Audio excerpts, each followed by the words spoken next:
Good day, and thank you very much for inviting me to speak at today's conference. My name is Martin McGloin. I'm the head of product at Airthings. Airthings is a Norwegian technology company focusing on building devices to make the invisible dangers within our buildings visible through IoT, sensor technologies, focusing on indoor air quality and radon detection.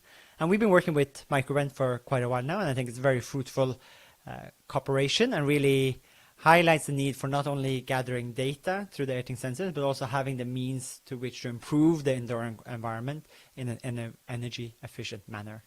So very grateful to be invited here today. And touching on that topic of indoor air quality and the ventilation system that brings brings air from outside into our spaces, I really want to explore in today's talk about this outdoor-indoor continuum, which is really bridged through the Microvent ventilation systems. But let me start by talking about whales. And you might ask, why are we talking about whales in an IAQ seminar or conference?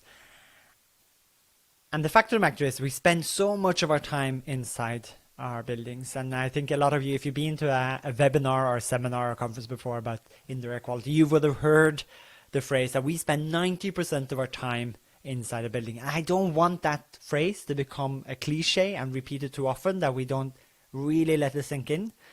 So instead of reformulating it in the sense of whales. As humans, we spend more time indoors than certain species of whales spend underwater. By the time you're 40 years old, you would have spent 36 years indoors. We are, for all intents and purposes, become an indoor generation, an indoor species, as Velux, the Danish window manufacturer, puts it. So whether we like it or not, this is our natural habitat. And I think a lot of us have been spending even more time than normal inside.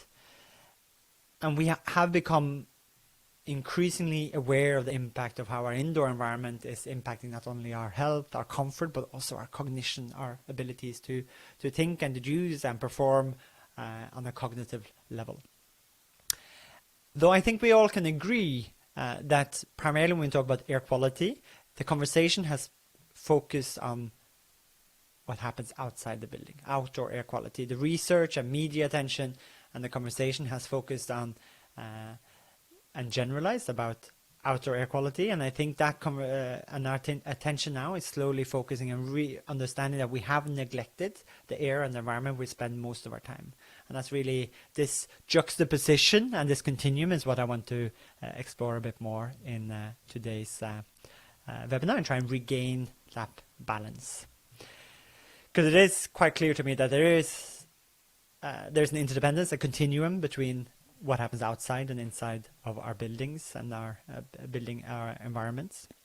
This is a study that Dyson did a few years ago where they were looking at the correlation between outdoor particulate matter concentrations and inside. So PM 2.5, the tiniest of particles that we find in the air. And they were seeing how it's they track very closely to each other. And the peak there, as some of you might have seen already, it was from New Year's Eve with all the fireworks going off outside the building. So we do really need to be aware of what's happening both outside and inside the building. So that's what I want to focus on. I have 5 key topics I want to discuss today that kind of looks into this, and I think it also plays in very well with our the work that we're doing with Microvent. And the first topic I want to address, and I think a lot of us have become aware, is this rising awareness around air quality in general, and maybe also a question that we need to answer itself. One of the partners I work with in Airthings is called Brizometer. It's an Israeli air quality data company that gathers data from monitoring stations, governmental monitoring stations around the world, and then creates a model, an API of hyper-local air quality data throughout the world. And they've seen this is the usage of their API, the usage of their data. This is actually, if you go into the Apple iPhone, the weather app in your iPhone, the air quality data predictions that you find within that app is coming from Brizometer themselves, actually. And And what you can see is their usage of their API data has a very clear trend line. So the interest and the need and the market demand for data about air quality in general is really is evident. And one of the peaks, another peak that you can see here is from the wildfires that we saw in the autumn in 2020, particularly on the West Coast in the US, which was probably the highest air quality event observed on the West Coast in the US for many, many years. So I want to explore that topic a bit further. And actually, a few months ago, I had an interview with someone that was in the US that was living through the experience of an air apocalypse, as they say, during this peak of data here, and really seeing how these wildfire events impacted the air quality. So let's have a quick look at the conversation I had with her.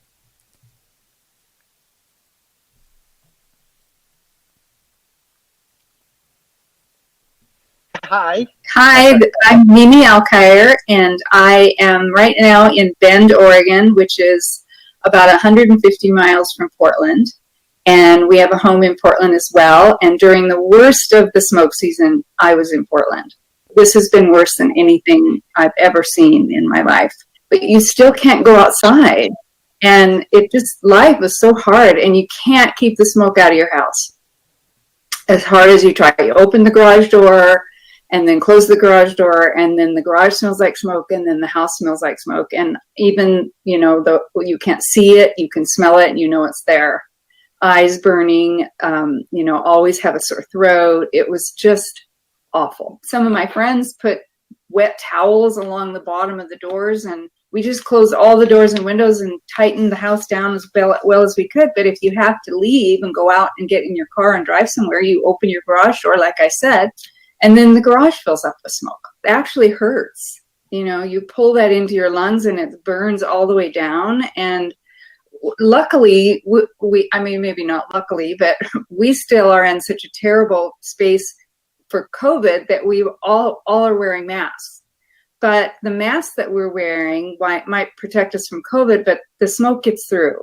You can't filter out smoke without an N95 mask, and none of us are allowed to have them because they have to be used by medical practitioners. So we're out with our cloth masks and doing the best we can and staying in if we can. But I have a dog. I have to walk my dog a couple times a day. So a couple times a day, I would just bind everything up and go out and do the minimum walk that I could do, and then get back in as soon as I could, because my eyes were burning, my throat is sore, your nasal passages all the way down are just burning. What really struck me talking to Mimi is just how we can't take the air we breathe for granted, and we all take 28,000 breaths of air every day. But how often do we actually reflect and think about what's in each of those breaths that we're breathing? And the more I go deeper and geek out more about air quality, it baffles me why we're not demanding more information about the air we breathe, not only during air apocalypses like Mimi were experiencing, but in our general day-to-day environments, whether we're at home, at work, or in our schools. And how can we really be so blind about the air that we're breathing when we spend so much of our time inside of these buildings? And yet in many other aspects of our life, we have a higher expectations of information and data about it. I remember the last time I was at McDonald's and I had a cheeseburger, and there was a full nutritional breakdown, both the ingredients and nutritions within what I was the cheeseburger I was about to take a bite into. So I could take an informed decision of how this would now impact my body. I knew how unhealthy it was going to be. And same thing, I think a lot of us are maybe walking around with these smartwatches, tracking every step, gamifying our activities, keeping a track of every heartbeat that we take. And the data and the insights gives us a chance to live a healthier life and make informed decisions about the way we live. But why do we not have the same expectations for the insights into the breaths that we take, where we know how much they impact our health, our well-being, and even our intelligence? And as I mentioned earlier, so Apple tends to be a company that is quite attuned with product development and ahead of the curve. And as you can see now in their latest iPhone release, they actually break in air quality data inside the weather app.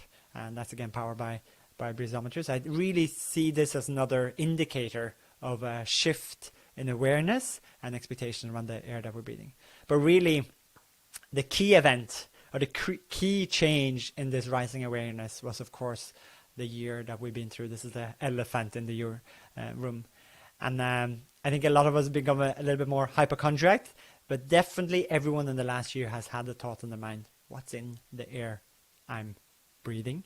And this, I think we're going to get through the last year now, the last period, with and renewed expectations, not only for the quality of our indoor environments, but also information and data about the environments that we spend our time in. And we can already see that in the demand and the interest for the kind of products that we develop in Airthings. So let's go on to the second chapter, a second topic I want to look at. It's like what has really changed with COVID-19 when we're talking about air quality inside buildings. And I want to take a step even further back, because I like to geek out on air quality and ventilation within buildings. And I found a quote here from one of the first textbooks for ventilation. It was written in 1893. And John had a very fair point when he read, we do not consider the used air dirt or even give it a second thought. So he compares here the air that we breathe similarly to taking the food that's been in someone else's mouth into our mouths, or putting on someone else's clothes without washing it first. Most likely the air that we're breathing has very recently been within someone else's body. And the key indicator that we've started to realize now is how CO2, because that's what we all exhale when we're breathing. We're exhaling CO2 is a great proxy for how much of another person's breath we are breathing, and thus in the last year it has been used as a conduit for measuring the potential spread of viruses. And that's why we've really seen a surge in demand and interest for CO2 monitors, both from building owners, building operators, and also tenants within the buildings, as a way to safely reopen and remain open in their buildings. So we can see this in the Netherlands, for example. All of these articles here indicate how CO2 monitors have become a must-have in schools and offices. And instead of translating these articles directly, I spoke to two guys on the ground in the Netherlands about their experience and how this, the COVID-19 drive to put in place CO2 monitors has also increased air quality awareness in general. So have a look at this.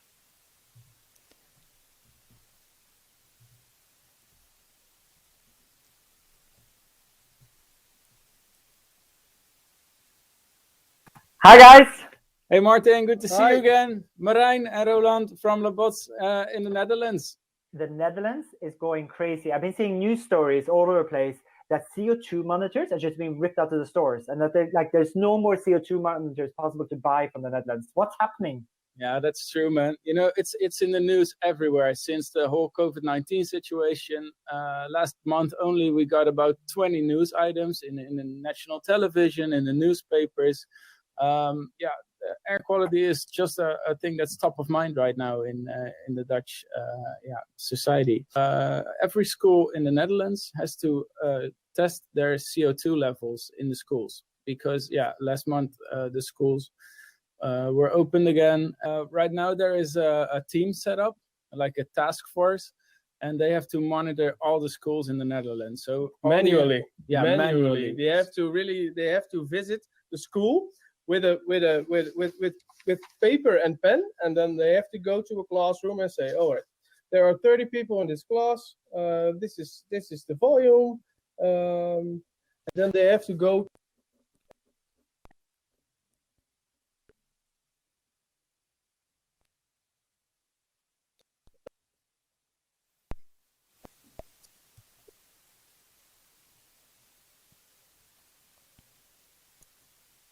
also that their kids learn and stay in a healthy environment.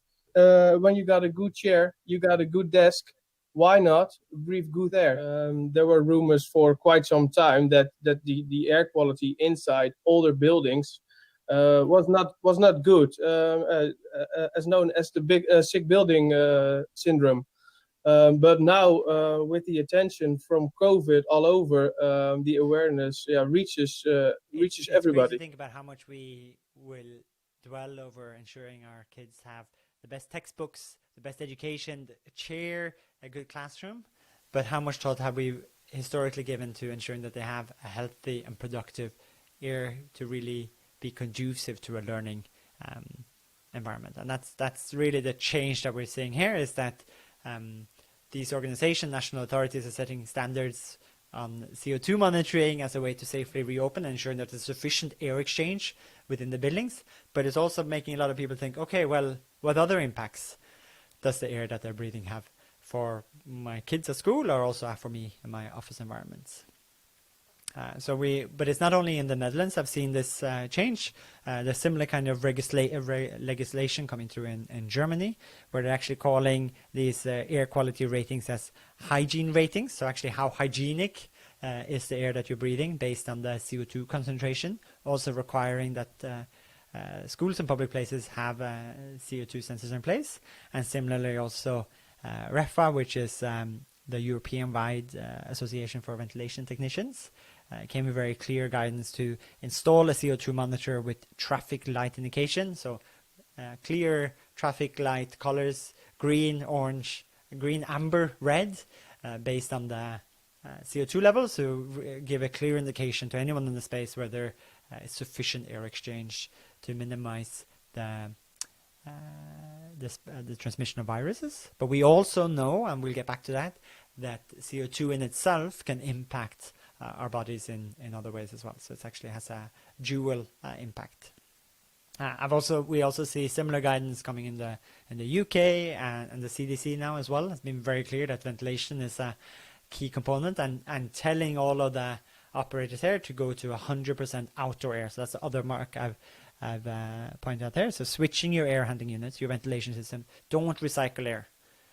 It needs to use 100% outdoor air into your building.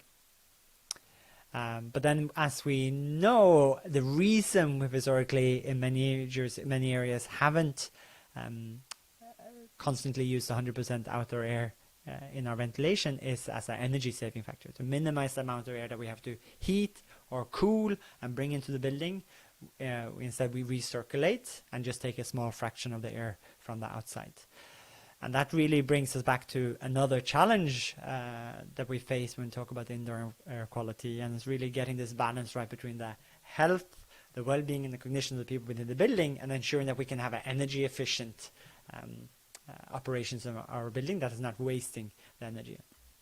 So traditionally, the market has focused on this energy efficiency, and I feel like there's a lot of focus on building operators, architects, designers, and automation within the building to be energy efficient. And we've kind of, maybe the balance has historically been a bit too much on the energy part and neglected the health and the well-being of the people within the key factors for that impact the health and well-being of people inside the building. But we're seeing now that being regained and maybe going a bit too much another way with the current transition that we're seeing with COVID-19. So it's no longer, and I think the key lessons here, if you're running a ventilation system, or if you're responsible for the air within the building, is not sufficient anymore just to set your control to refresh the air at a certain interval throughout the day, but you need to adapt it to the changing circumstances inside, and as we'll see, also outside. So use the data that we can gather now so much more efficiently to optimally manage this balance between health and well-being and energy efficiently of the building. And the science has really been driving us in the right direction here. So let me come to my fourth point here, or my third point, sorry. How is the scientific research that we're seeing into air quality changing our thinking about air quality in general? Because there's definitely been a lot of changes here. And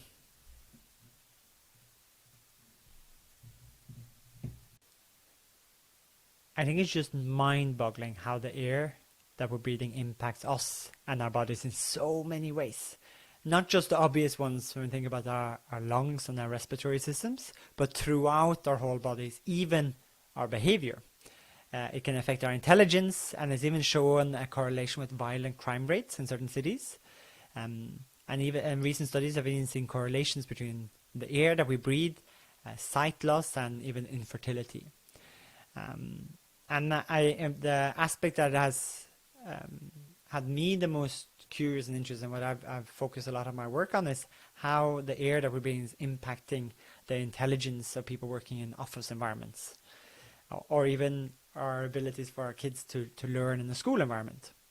So a few before COVID hit, I was in the US and I met Professor Edward Boyges at the world's largest HVAC fair in the US. And Professor Edward Boyges is the director of the Syracuse University Center of Excellence, where they conducted a seminal study into how office indoor air quality impacts an office worker, or traditional knowledge workers' ability to perform in the office environment.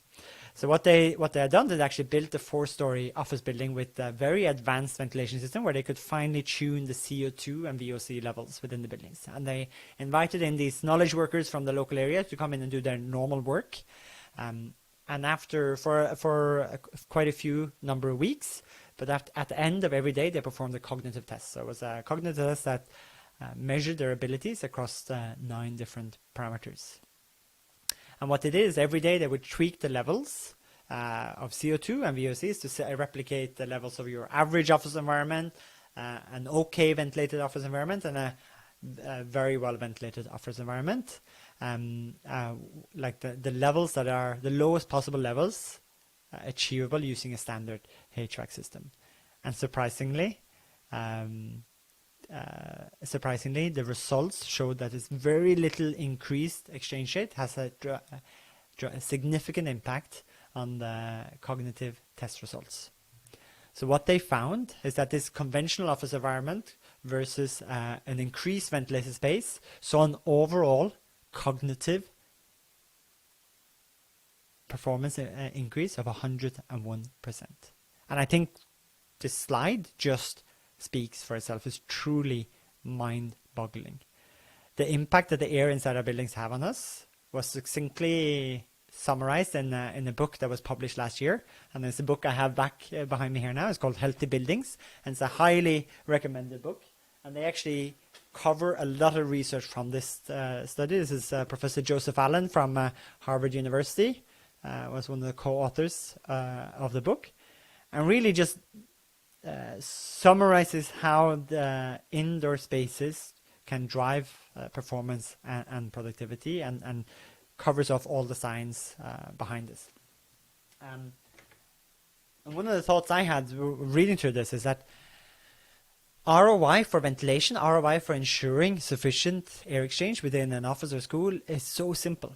Like, imagine it, take it in a completely different context. If we had a pharmaceutical company that came up with a pill that could make us twice as smart, that could double our intelligence. I tell you to take this pill and you could just become twice as smart.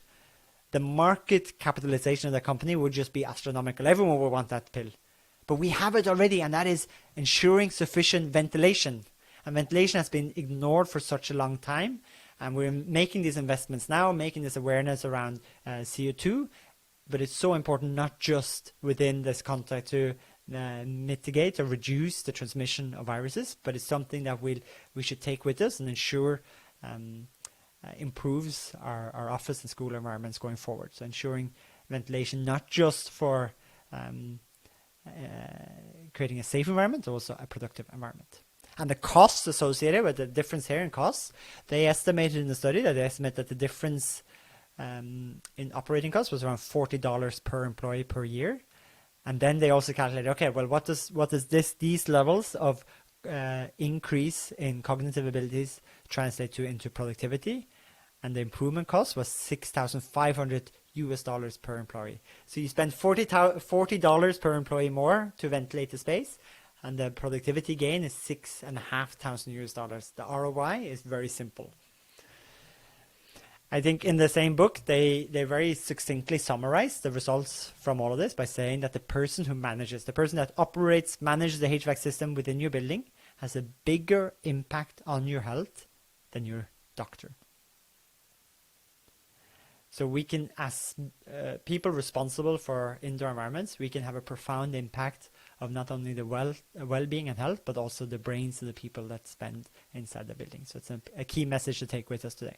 Which brings me on to my fourth point. How do we, as building operators or building managers or building owners, how does all of this impact us? And I think it goes a little bit back to the point where I said in terms of how do we think about the automation and control of our ventilation space, and how do we use all this data that we have available to us. So traditionally, take this as a traditional home or a traditional office building, we have a building like this, and we have a ventilation system that brings in air and exhausts out the used air from the building, and it's very rarely it's not a very dynamic process. It's a very static process. There's very little control or intelligence in it. The opportunity we have now with the investments we're doing within sensors and access to data through whether they're airting sensors or barometer data from outdoor environments is that we can be a lot more smarter if we're operating in buildings to dynamically control the air we need to finally and to ensure a fine balance between what I was showing earlier with the CISO, between the health, cognition, and well-being of the people within the building and the energy efficiency. So adapt the control of the building, of the spaces, of the dampers throughout the space to ensure that you have the right amount of air to the right people at all times. And I think a lot of the building certifications are also giving us incentives to do this.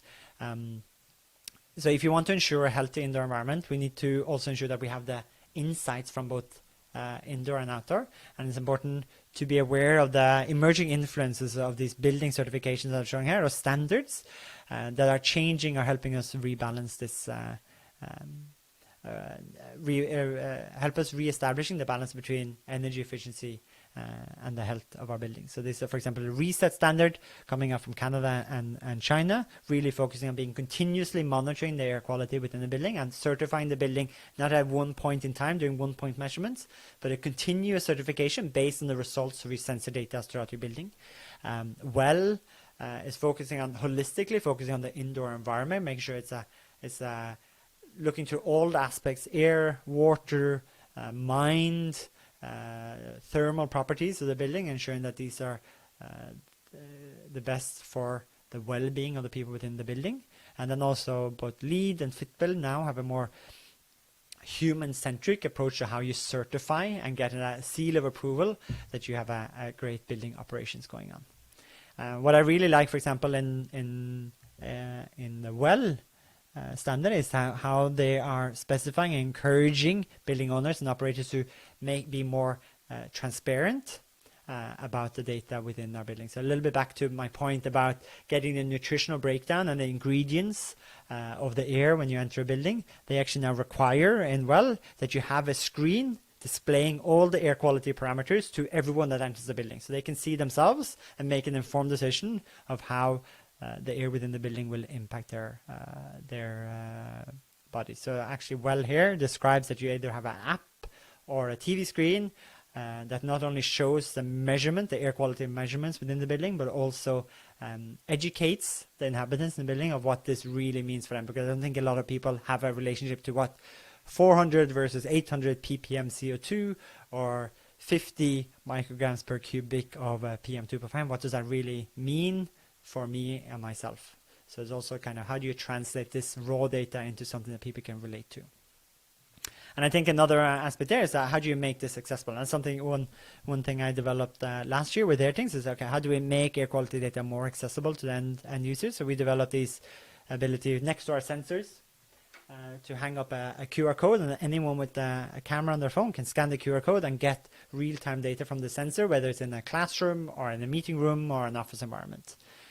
I think really that's the direction we're heading now, is how do we make air quality data more transparent and accessible to the people within the buildings, not only outside but also inside the buildings that we enter.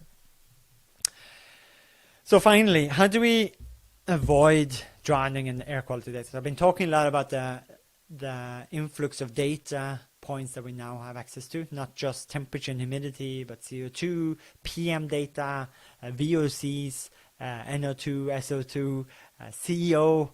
There's so many parameters that we are now easily accessible in lower cost sensors, both for outdoor monitoring and indoor monitoring.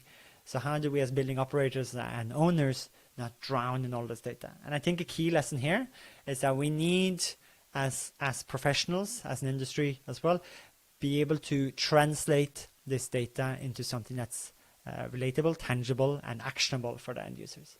So this is a sensor that we make in Airthings. It's called the Wave Plus. It has 7 sensors monitoring every 5 minutes. So if you're monitoring 7 parameters every 5 minutes, that's more than 735,000 data points in any given year. So it's well beyond anything anyone can relate to and process, particularly like a building manager or operator. Imagine if you have hundreds of these sensors in your building. So we need to be able to convert this data into something that's actionable, that tells me something specific, something insightful about the building I'm operating with, and how I can use this to make improvements. Or even better, how can I take this data and already make the action automatically on behalf of the customer? So that's the kind of work that we're doing now with Microvent, is figuring out how can we dynamically adapt and control using indoor air quality data, outdoor air quality data, and the ventilation system to smartly ensuring that we have the optimal balance between healthy indoor space and minimizing the energy impact that is required to ensure that. And that's really about converting these data points into something that's either understandable or can action itself through sharing and open APIs between the different components within the building. So this has been a little bit of a tour of 5 different topics. I've really focused on this continuum between the outdoor and indoor, talking about some of the key trends, how awareness around air quality is clearly rising. We are thinking a lot more about what's in the air we're breathing. It was triggered, of course, by the current pandemic that we've been going through, and the need to start monitoring CO2 as an indicator of how much of another person's breath we are breathing. But that in itself has actually just accelerated a transition we've already seeing of being having the same kind of expectations to understand the air within our buildings as we expect to have a full nutritional breakdown on the ingredients in our food and our activity levels. So thank you very much for listening to me in this short half an hour, and I'll be joining you now for some Q&A as well. So back to you.